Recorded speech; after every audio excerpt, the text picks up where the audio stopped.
Et yo les geekos, vidéo que je comptais faire depuis un petit moment, c'était pas la vidéo qui était prévue initialement pour aujourd'hui. À la base, je voulais vous raconter une petite histoire pour faire un nouvel épisode de La Foi Où, mais c'est une conversation que j'ai régulièrement avec plusieurs d'entre vous en ce moment. J'ai envie d'en parler avec une plus grosse majorité de personnes pour avoir un peu votre retour. Le sujet de la précommande dans l'univers de la collection. Depuis la normalisation de la collection, il est de coutume de précommander ses pièces pour être sûr de bloquer un exemplaire. À la base, la collection de pièces comme nous on le fait de statues comme vous pouvez le voir derrière moi, le concept c'est d'acheter des pièces limitées qui coûtent un certain prix et qui sont censées être rares. Quand on parle d'une pièce qui est limitée à 200, 300, peut-être jusqu'à 1000, 1500 exemplaires, c'est quelque chose de relativement rare. Ça veut dire que sur Terre, uniquement 1500 personnes pourront avoir cette pièce. Et avec le temps, avec les pièces qui disparaissent, les pièces qui finissent dans des incendies, que vous finissez par casser et jeter à la poubelle, parce que oui, des fois, des gens jettent des statues à la poubelle. Avec le temps, la numérotation des pièces diminue. Il y a certaines pièces qui à la base étaient numérotées à plusieurs milliers d'exemplaires et qui aujourd'hui sont très rares. Je pense notamment à la Alien Warrior de chez Sideshow, qui initialement coûtait dans les 350-400 $ et aujourd'hui qui se trouve pas à moins de 1400 €. Dans cette vidéo, je vais avancer des arguments qui me permettent de justifier qu'aujourd'hui,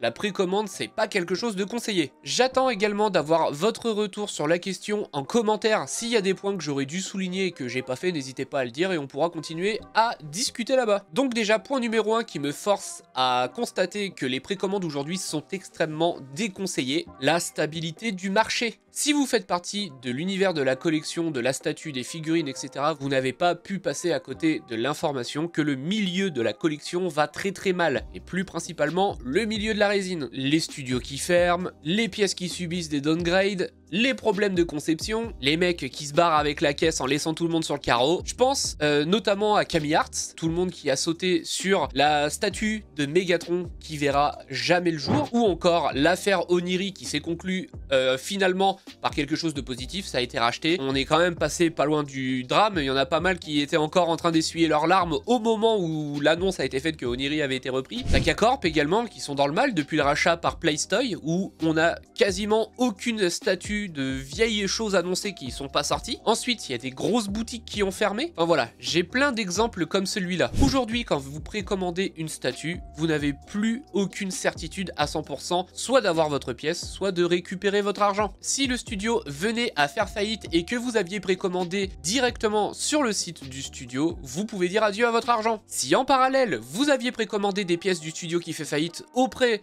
d'une boutique, vous êtes en droit de demander à être remboursé et la boutique est dans l'obligation de vous reverser votre argent. Mais par contre, il y a un contre-exemple, si vous avez précommandé une pièce chez une boutique d'un studio qui est pas prêt de faire faillite comme Sideshow, Prime One, Tsume, etc., mais par contre que la boutique fait faillite, vous l'avez quand même dans l'os. Si la boutique se place en liquidation judiciaire, dites-vous que les consommateurs, les clients, sont les derniers remboursés dans les échelons. C'est d'abord la banque, ensuite les créanciers et en tout dernier, les clients. Et la majorité du temps, quand une boutique passe en liquidation judiciaire, quand on arrive au stade des clients, il y a déjà plus d'argent. Je pense que déjà rien que ce point devrait vous mettre la puce à l'oreille sur le système de précommande qui est assez bancal. Ensuite, les délais. Même si pour certains d'entre vous, ça vous permet de payer la pièce sur la durée, vous avez 1000 fois le temps de vous lasser, d'avoir changé la direction de votre collection ou d'avoir déménagé dans un endroit plus petit qui vous empêche d'accumuler plus de pièces, ou même parfois des fois des personnes qui ont totalement arrêté la collection et qui se retrouvent à devoir payer une pièce et qui sauront pas quoi en faire une fois qu'elle sera sortie. Et on en vient au point où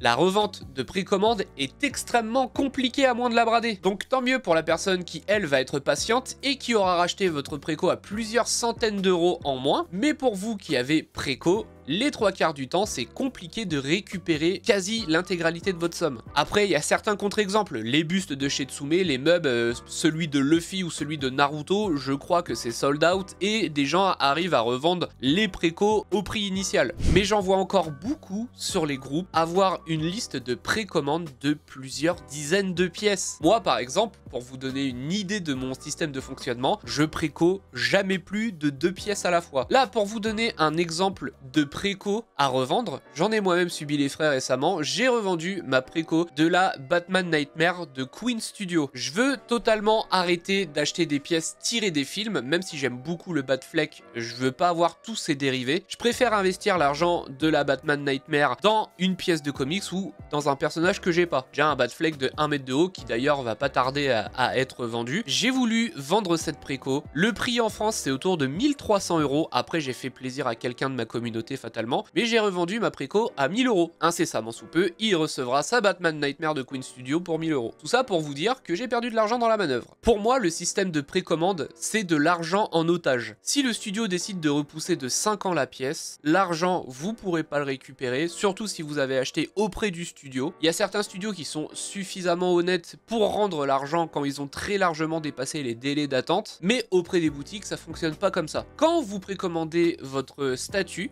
la boutique va immédiatement payer une partie de la statue pour vous la bloquer. Et donc en cours de route, si vous décidez de switcher votre précommande sur une autre pièce ou si vous décidez d'annuler tout simplement, la boutique aura sur les bras la statue que vous avez commandée. Et du coup, avec le temps, si la pièce ne se vend pas, surtout dans le milieu de la résine en ce moment où c'est compliqué de vendre des pièces, si vous avez préco une statue à 2, 3, 4 ou 5000 balles, qu'elle se vende pas et que la boutique est obligée de baisser parce que stock âgé, faut les rotations, etc. de stock, perd de l'argent fatalement. Et la plupart du temps, les boutiques, pour se protéger ou une partie d'entre elles, décident de, en cas de remboursement, conserver 30% de ce que vous avez payé de la préco initiale. Mais dites-vous que dans la vie d'une boutique, il peut se passer un max de trucs qui pourraient faire courir un risque à votre argent. Des problèmes de fonds, des problèmes avec les fournisseurs, des problèmes de paiement de fournisseurs. Je dis pas non plus que vous devriez totalement arrêter les précommandes. Je sais que certains d'entre vous vont doucement rigoler derrière leur écran, mais par exemple, quand on regarde Tsume actuellement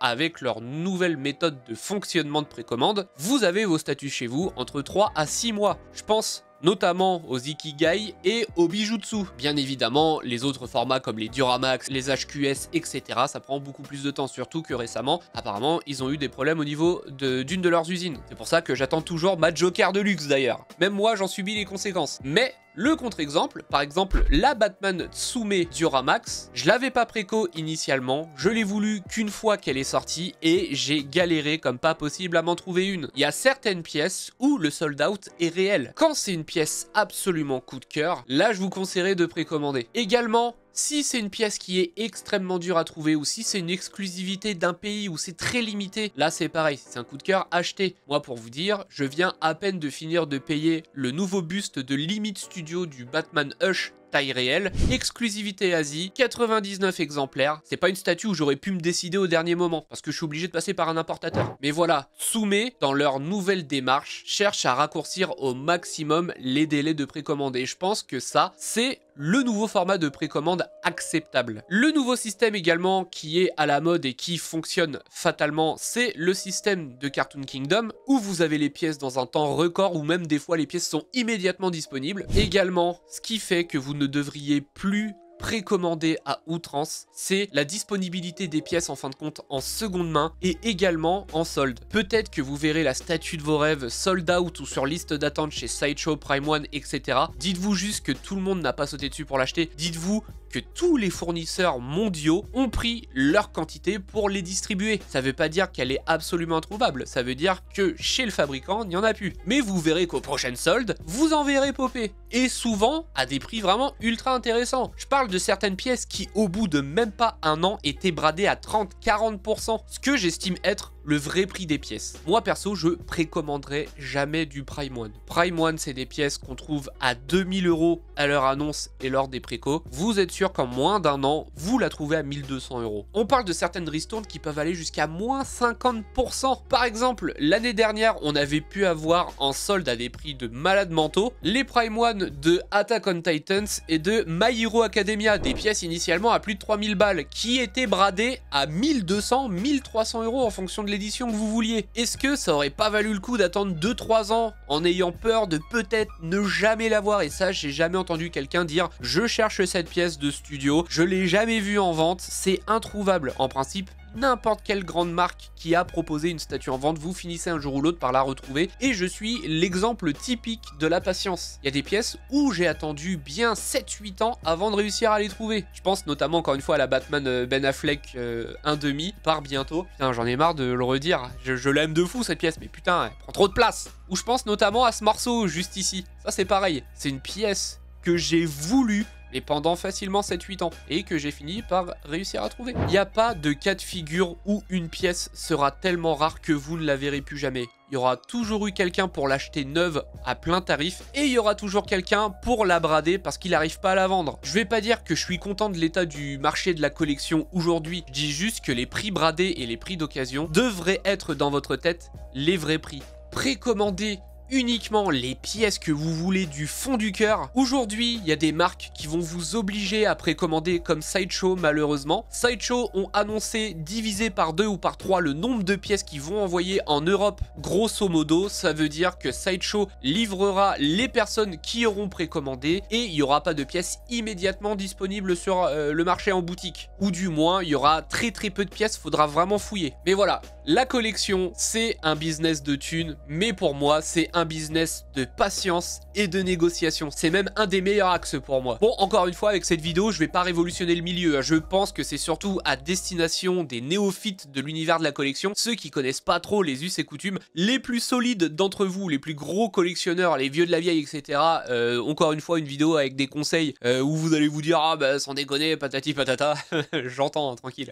Mais voilà, ça me fait toujours plaisir de faire une petite vidéo pour vous donner des conseils. Continuez à précommander, mais de manière très légère pour soutenir les studios que vous aimez. C'est grâce aux précommandes que les studios pérennisent leur activité, mais il faut savoir aussi récompenser un studio que vous voyez essayer de se dépasser pour proposer quelque chose de mieux systématiquement. Dites-vous bien que le pilier de cet univers, c'est ni les boutiques, c'est ni les studios, c'est vous. C'est vous qui avez l'argent, c'est vous qui achetez, mais faites-leur comprendre aussi les besoins et les envies que vous avez. Voilà, j'espère que cette vidéo vous a plu. N'hésitez pas à liker, commenter, partager pour m'aider à continuer de développer cette chaîne YouTube. Si vous voulez m'aider encore plus, vous avez les membres soutiens qui sont là et qui vous permettent d'accéder un petit peu en avance à mes prochaines vidéos. N'oubliez pas également de vous abonner, d'activer la petite cloche pour ne pas manquer les prochaines notifications pour les sorties de vidéos parce que YouTube est assez flemmard à ce niveau-là. On se dit à une prochaine vidéo. D'ailleurs, la prochaine vidéo à sortir mercredi prochain sera un épisode de Show Me Your Geek Mini. Mini ne veut pas dire une toute petite collection, Mini veut surtout dire un endroit de collection restreint comparé aux autres collections que vous auriez pu voir en temps normal. On se dit à mercredi prochain et en attendant, je vous fais les petits bisous.